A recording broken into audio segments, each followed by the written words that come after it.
का बाखानी अब की चुनाव 26 में बनू 25 में 25 लास्ट अक्टूबर अरे के अब बाद की 25 में लोहरी अरे अब की बार साहेबगंज में लोहरी का लोहरी कमल निशानी अब की 25 में लोहरी कमल निशानी अब की 25 में लोहरी कमल निशानी हमरा राजा जी के दू गो मकान मकान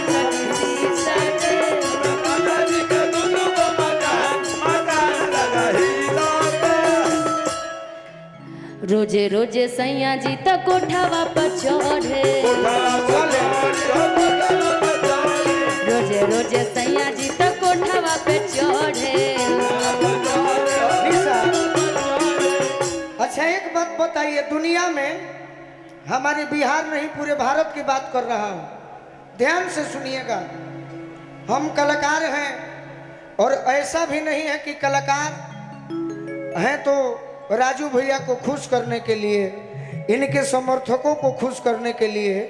हम ये गाना गा रहे हैं कि मोदी मोदी घर घर बोली सारा हिंदुस्तानी लेकिन एक बात तो सत्य है कि 500 बरस जे तिरपाल में रहल वो भाजपा के ही देन हो जे राम जी के मंदिर बन गए अयोध्या में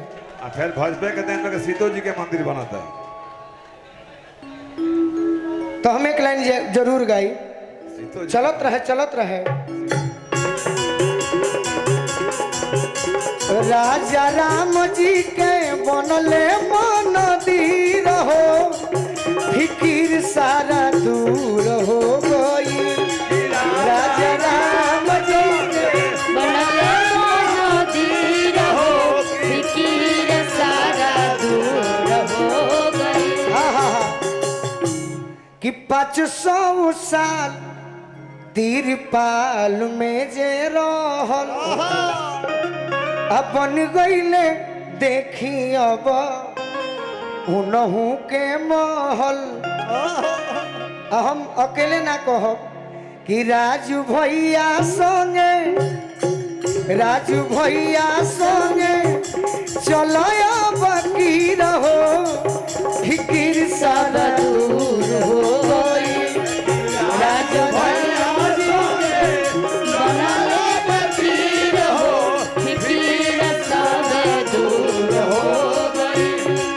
बाकी निशा कहतरी कि हम खुश बानी हमरा राजा जी के दू गो मकान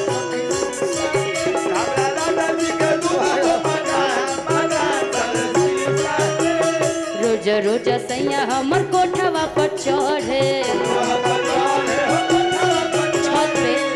कोठवा मतलब छत पे छतवे कह रोजे रोजे रानी हमर छतवा पर चढ़े डांस हो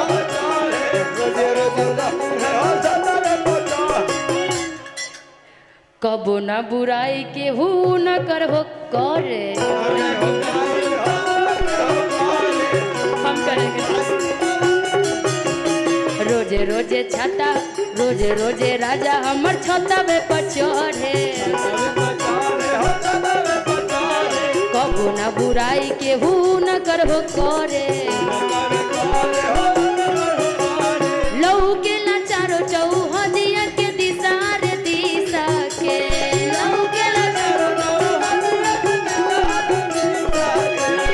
लहू के लाचारो चौहदिया के दिशा रे दिशा के हाँ दिशा हमरा गोलू जी के दू गो मकान सखी दिशा के राजा जी के दू गो मकान सखी दिशा के हमरा राजा जी के दू गो मकान सखी दिशा के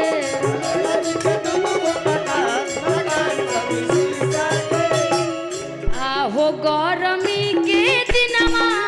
आहो गरमी के दिनमा आहो गरमी के दिन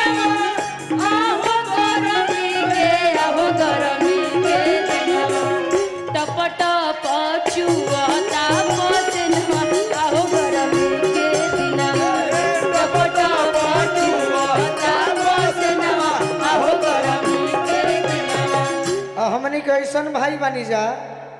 ऐसन हमार नौजवान साथी बड़े की गर्मी में भी हाँ भाई ई तहरा कहे के पड़ी। आहो ननदो के भैया, आहो ननदो के, आहो ननदो के भैया,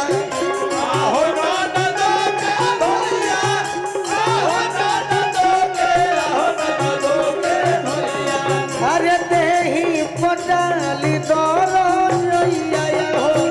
ननदो के भैया, देही पटाल दरैया, आहो ननदो के भैया। और हमने के झांकी भी देखे के बाद, हाँ भाई अच्छा एगो गाना के बाद और हम अपने हनुमान जी से मनाई कि हमारे राजू भैया के पद पर पत्नी शादी का कैली, अब पत्नी चाहत रही कि आज राजा जी के कुरवे में जवान होके जी। जब कल के अपना माई के जाता रही तो उनकर सखी सब पूछा तड़ी कि अच्छा ये बात बताव, कैसन बारे तोर गोलू, तोर पियावा कैसन बारे, अब पियावा के साथ साथ तोर ससुरारी कैसन बा। पत्नी बारा अपना पति के तारीफ करत रही, कैसे करत रही कैसे हो कि का कहीं ससुर के खीसा के हो, खीसा के कि का कहीं ससुर के खीसा के हो, खीसा के कि हमरा राजा जी के कोठे के मकान, मकान सखी सीसा के, सैया जी के कोठे के मकान, हमरा सैया जी के कोठे के मकान, मकान सखी सीसा के, हमरा सैया जी के कोठे के मकान, मकान सखी सीसा के। का कहीं ससुर के खीसा के हो, खीसा के नया घर बनाया गोलू जी का नया नया घर बन रहा है, इसीलिए मैं बोल रही हूँ कि का कहीं ससुर के खीसा के हो, खीसा के